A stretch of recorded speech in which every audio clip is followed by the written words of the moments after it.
face or far away, God is present among us. Listen to the Spirit say, I am here with you. Face to face or far away, God is present among us. Listen to your family say, I am here with you.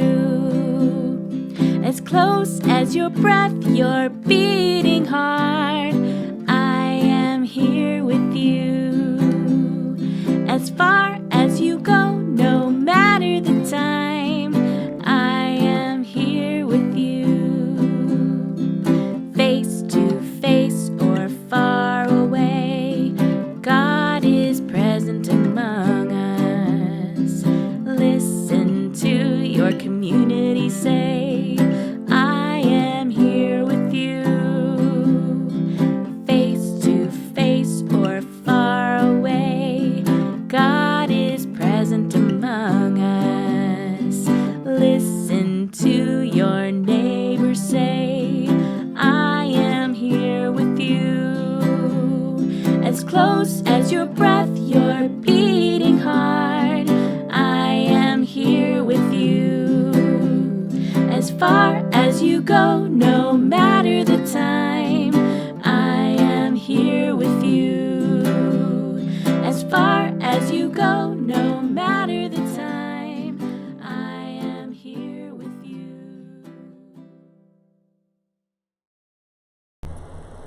Hi, and welcome to Compassion Camp. I'm so glad you're joining me for our at-home Vacation Bible School this summer. Today we're going to be talking about compassion by being present with others. So what you're going to be needing today is your papers that look like this. Along the way is what it's called today. And you're also going to need tape and scissors and your string and probably a pencil and your crayons. And you're also going to need your mural and your door hanger that we have been working on. So take a few minutes and get all the supplies you need for today. Now we're going to start this session with some questions. And I want you to say the first thing that comes to your mind when I ask you these questions. Okay? So here's the first one. Who is always there for Minnie Mouse? Now, I hope you said Mickey Mouse because I think it's Mickey Mouse who is always there for Minnie. Here's another one.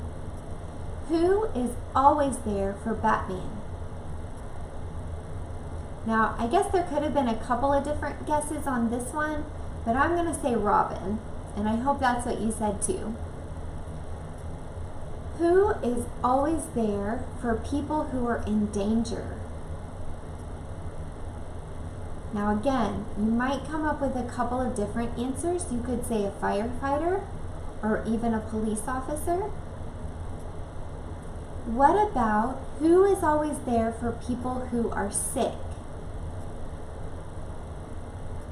Now you may have said a nurse or a doctor, and I would bet that's probably the right answer. I know that's where I go when I'm sick. Now that seemed pretty easy, but I'm wondering, what does it mean to always be there? When you say that they're always there, what does that mean? Are they just there physically, or are they there mentally? Are they listening? Are they engaging? Are they caring? That's what being present for someone is. If I want to be present with someone, I want to listen to them. I want to wait with them. I want to even sit in quiet with them and just be with them. Now, I want you to take a few minutes and I just want you to sit and be present. If there's someone with you, just sit and be quiet and just be present with them for a minute.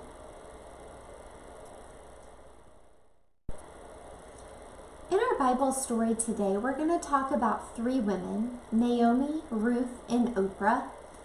And we're going to see what compassion is like when you're feeling for someone else and when you're being present for someone else.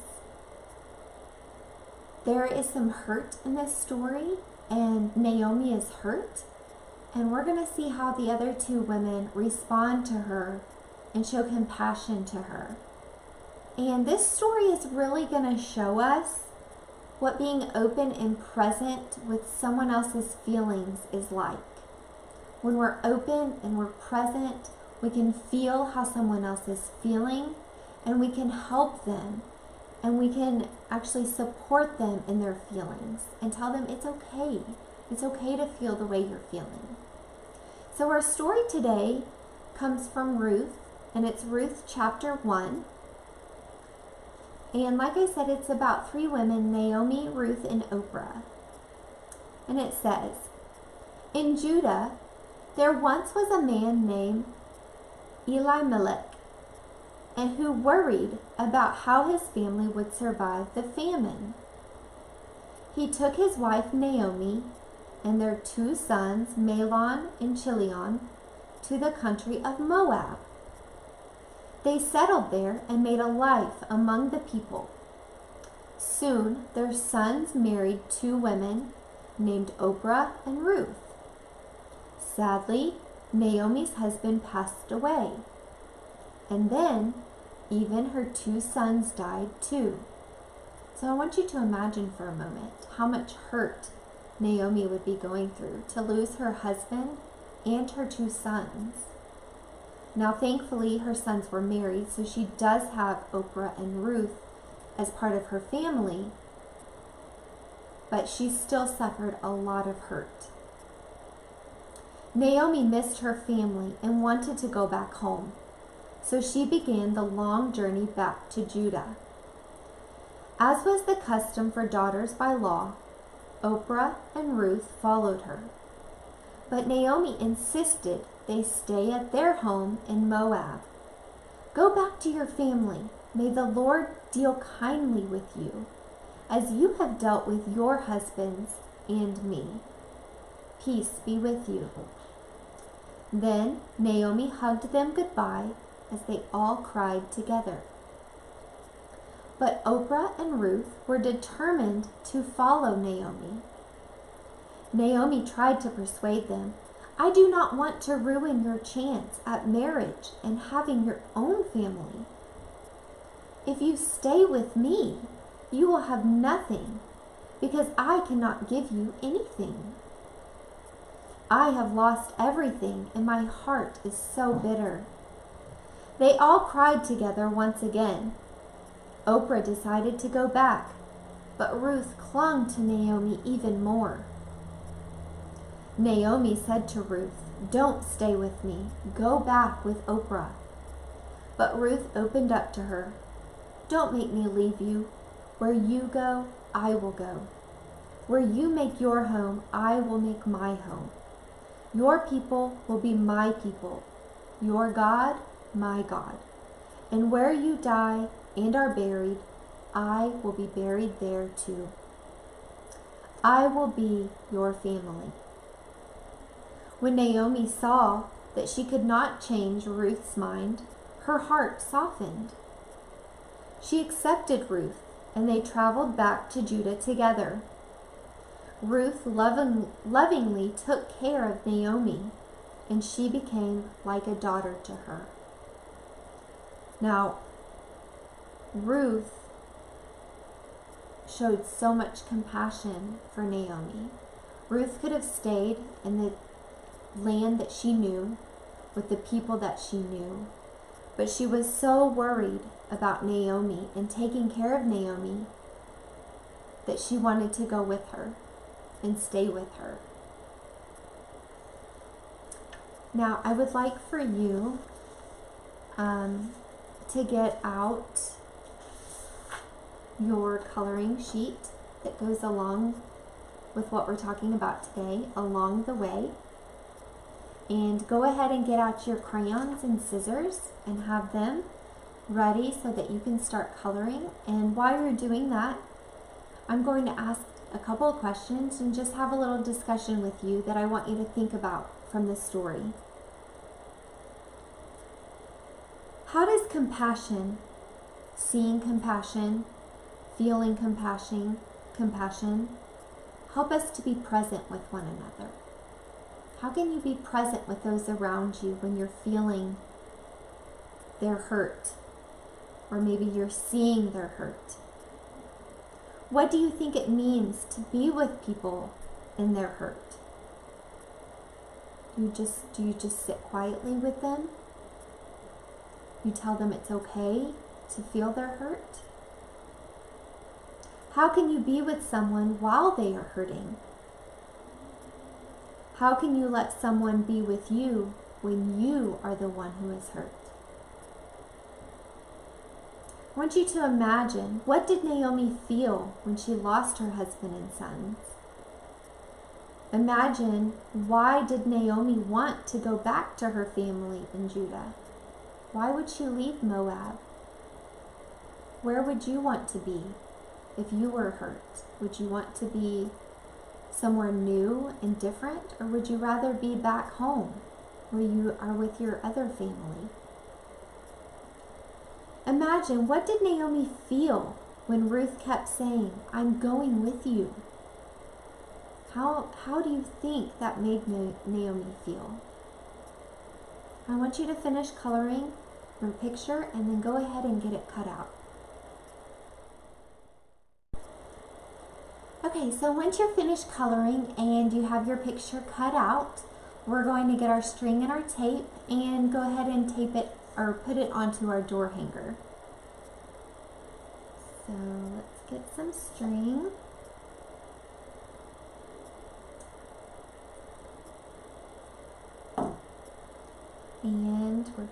And we're going to tape it onto the back.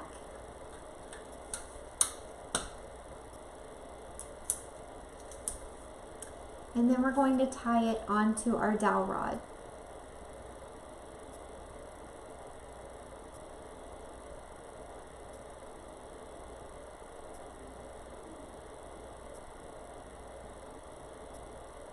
And when you've got it tied on, you should have 4 pictures hanging, one for each lesson.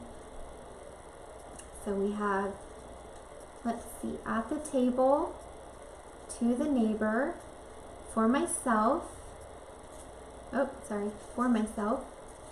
and along the way.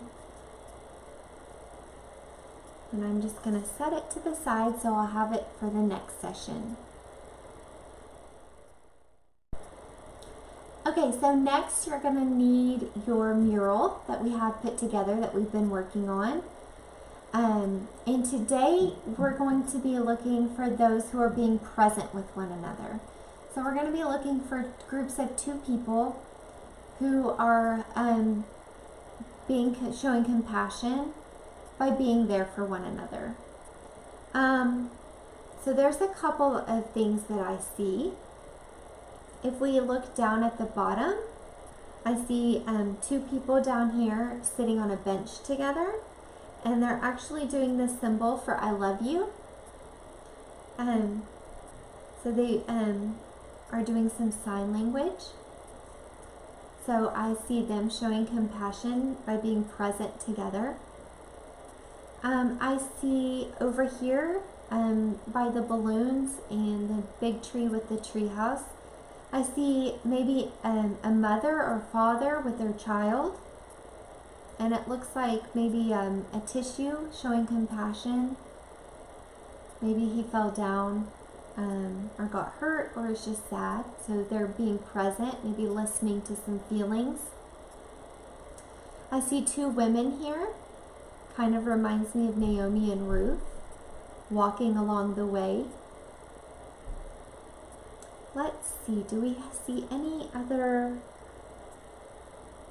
groups, 2 people?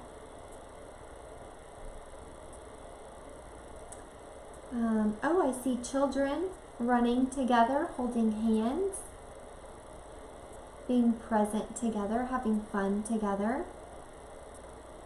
So now you can take some time and color on your mural and look for people who are being present together, sharing feelings together.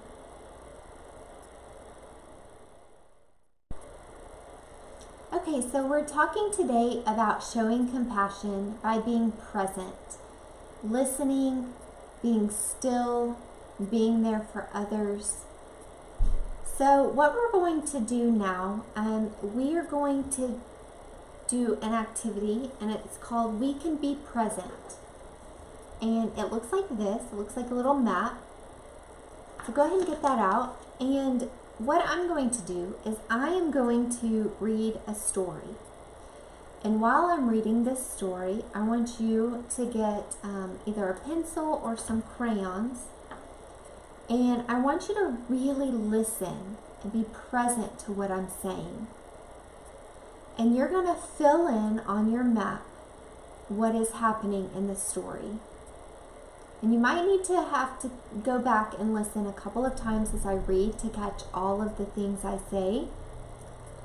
But you just listen, be present, and fill in your map. And see if you can catch everything that I read. I had a long day today. I was eating breakfast this morning at the breakfast table when my dad came in and said that we would be leaving in 15 minutes to run some errands. I've already heard some details that you could be adding to your story map. I did not want to go. I wanted to sit at the table, finish my cereal, and play with my pet lizard, Vanessa. I felt frustrated. But I got into the car with my dad, and we made our first stop at the grocery store to pick up some toilet paper, another box of my favorite cereal, and coffee for Dad. I asked for an apple, and my dad said yes. Then we put our groceries in the car and headed to the post office. Sometimes the post office is fun because I get to pick out the stamps. But today there was a long line, and I didn't want to be there. My dad said it was very important. He held 2 boxes and an envelope while we waited in line. I felt compassion for him, so I offered to hold something. He gave me the smaller box and said thank you. Then we had to go to the dentist. My dad needed a cleaning, so I had to sit next to him and wait. I read a magazine about lizards and ate my apple. The dentist said that apples are good for your teeth. Finally, my dad said, "Thank you for being present with me today. I have a question. Where would you like to go?" I was excited. I knew exactly where I wanted to go. There is a park by my house that has an excellent climbing tree. Dad took me to the park so I could climb that tree and play for a while. He even climbed up with me. It was a long day, but I'm glad we spent it together. Now, I'd like you to take a few minutes, think about the story that I just read, and fill in as many details that you heard as you can. I'd really love to see the details in the work that you do. So if you would like your mom or your dad or your grandma to take a picture and share it on our private page, I would love that. I'd love to see what you've been doing. If I were to test your memory about my story, I wonder if you would be able to answer my questions. When we listen carefully, we can remember details and make connections. I have one more question. In the story, who was being present? The dad? The child? Or were they both being present? I want you to think about that and think about why and how they were being present. Since right now it is so difficult for us to be present together because of social distancing and physical distancing, one activity that I think would be wonderful for y'all to do is to use your sidewalk chalk and maybe write encouraging words, draw some beautiful pictures for your neighbors to see, maybe when they're out on a walk, or maybe when they're even driving by, they could see them in your driveway, and as a way to share encouraging words with others and be present with others even though you're physically not present with them. So I'm going to share a little video that has some ideas in it for you. So make sure to watch it. You don't have to do everything in the video or even anything in the video. You can definitely come up with your own ideas. But I think that would be something really fun to do outside and enjoyable, but also bring joy to others around you.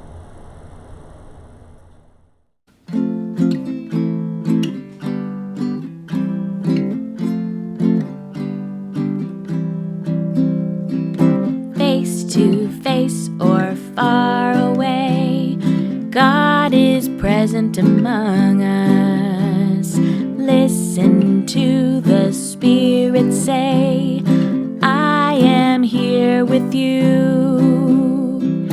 Face to face or far away, God is present among us. Listen to your family say, I am here with you. As close as your breath, your beating heart, I am here with you. As far as you go, no matter the time, I am here with you.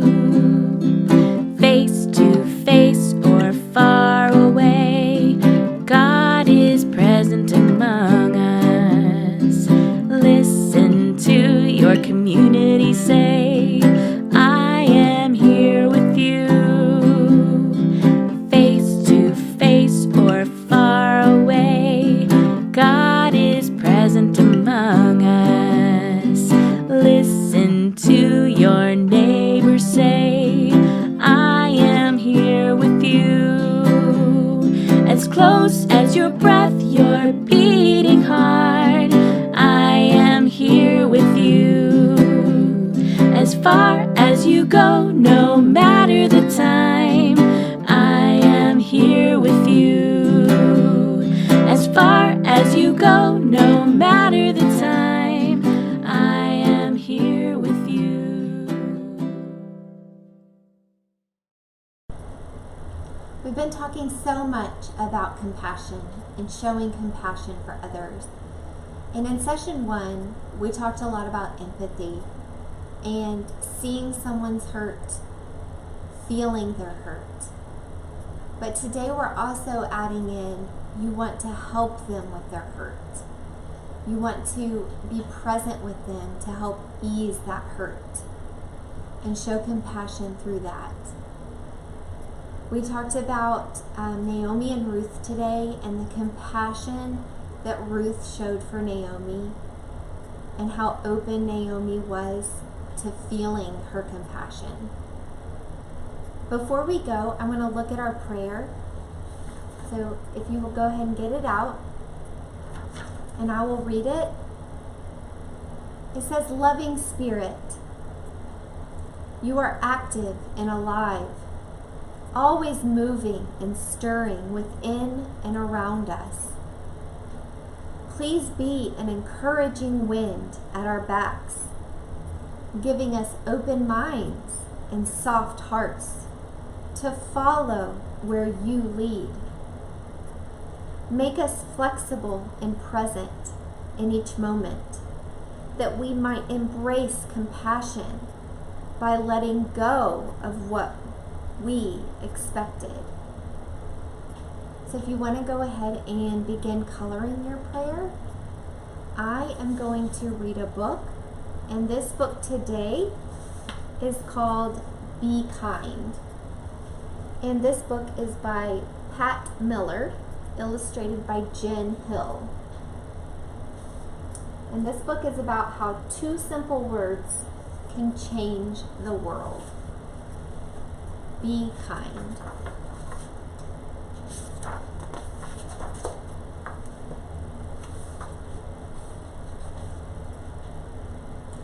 Tanisha spilled grape juice yesterday.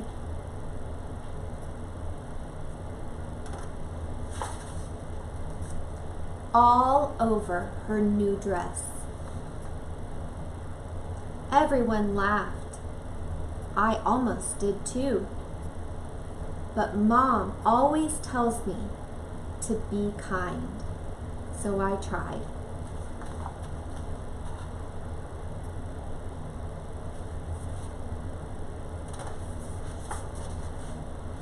I don't think it worked. I said, purple is my favorite color.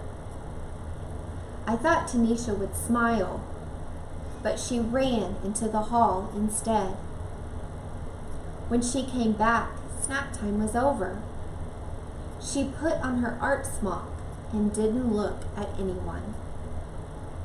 I want you to think about how Tanisha might be feeling right now. I almost told Tanisha that art was my favorite class, but I didn't want her to leave again.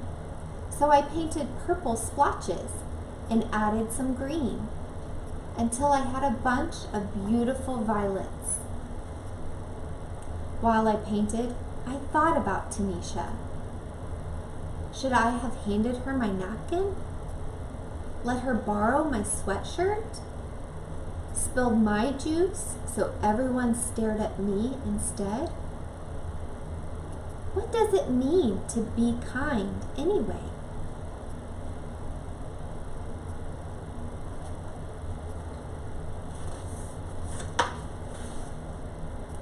Maybe it's giving.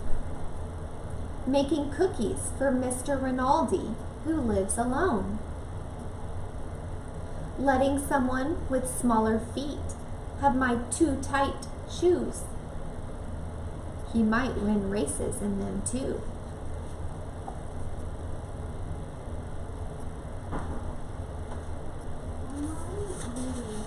Maybe it's helping.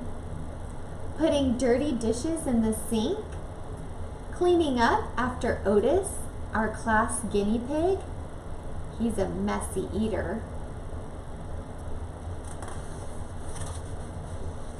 Maybe it's paying attention. Telling Desmond I like his blue boots. Asking the new girl to be my partner. Listening to Aunt Franny's stories, even the ones I've heard before.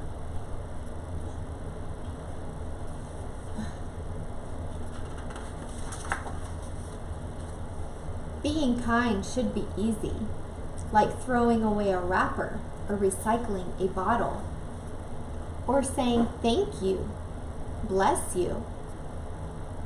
My mom says the quickest way to be kind is to use people's names. Hey Kayla. What's new, Omar? Good afternoon, Rabbi Mandelbaum.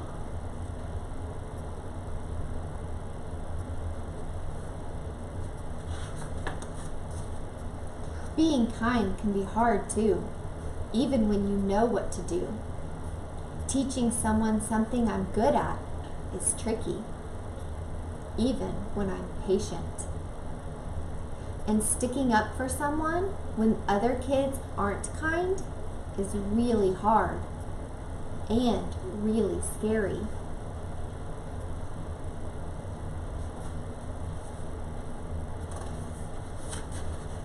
Maybe I can't solve Tanisha's grape juice problem. Maybe all I can do is sit by her in art class and paint this picture for her, because I know she likes purple too.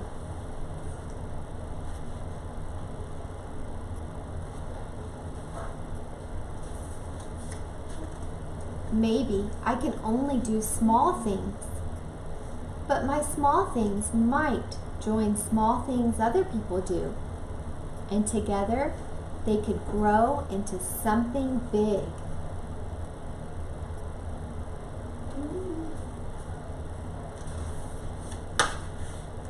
Something really big. So big that all our kindness spills out of our school, spreads throughout the town, travels across the country, and goes all the way around the world.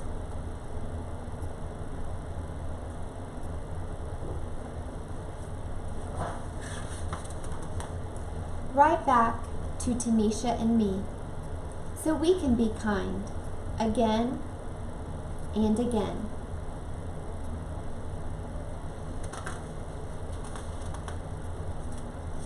And again.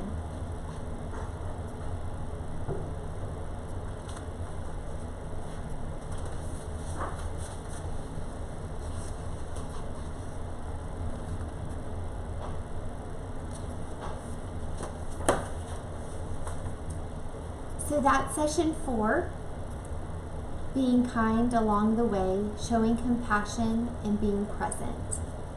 I look forward to having you for session 5.